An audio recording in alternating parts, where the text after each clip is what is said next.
Haven't made a dollar bed. Luck is all I've had.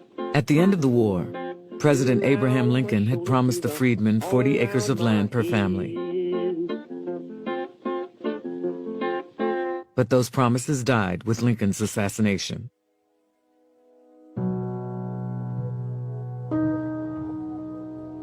Instead of 40 acres and a mule, they got the Freedman's Bank. So instead of land, they were given a bank. Union soldiers were getting bonuses. So the idea was to create a way to encourage the men to save the money so they wouldn't go squander it or be defrauded out of the money. It was sold to the freedmen as better than giving you the land. You will earn the money through wages, and you will save it, and you'll buy your own land, and you'll feel better about that. Never mind that hundreds of years of working the land didn't count for earning the land. The Freedmen's Bank was privately held, owned, and managed by wealthy white men. But the bank's aggressive marketing conveyed a different impression to its black depositors. The passbooks, the notes, all featured, the heroes. It was Abraham Lincoln. It was General Grant, Howard. It was very targeted. So people were saying, these are the men who freed us. And they're saying, come to this bank. In freedom, some skilled African Americans saved their hard-earned capital at the Freedmen's Bank and went into business for themselves.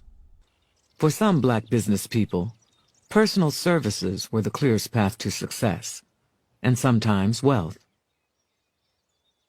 They recognized that their ability to have a particular kind of skill set, which was something that the white population needed, allowed them a certain kind of mobility and freedom. Many of them were able to cash in on expectations that they were replicating their servant roles where whites were in power and African Americans were serving them. For example, a number of black barbers continued to keep their exclusively white clientele after the war.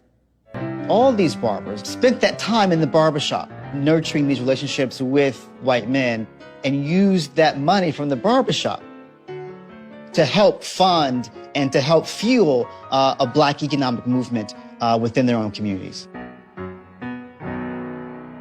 From barbershops to grocery stores, black businesses relied on the Freedmen's Bank. But a decade after it was founded, Bank President Henry Cook was running the Freedmen's Bank into the ground. Here was Cook saying, look at all this money. They're putting their money in my bank, and whenever I need it, I'm gonna reach in and get it. Henry Cook starts looting the bank. He just starts taking this money and lending it or giving it to some friends and acquaintances, just putting the capital into railroad bonds, which was the subprime market of the day. With the Freedmen's Bank on the verge of collapse, the federal government turned to the best-known African-American leader in the country to salvage it. Congress brought in Frederick Douglass to serve as the new president of the Freedmen's Bank. Initially, he invested $10,000 of his own money as a way to shore up the bank, as well as to encourage other African Americans to continue to deposit their money into the bank. But the bank was beyond saving. So Douglass had to go to Congress and say that the bank was bankrupt and it needed to close. The fact is, I was married to a corpse. I found that I had been placed there with the hope that by some drugs or some mighty magic, I would bring it back. But the life, which was the money, was gone.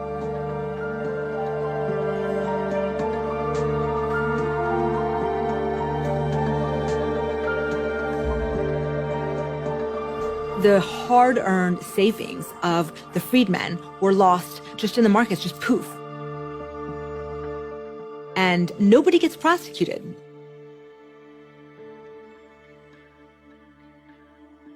This was white-collar crime, actual just crime. It was theft, and nobody goes to prison for it.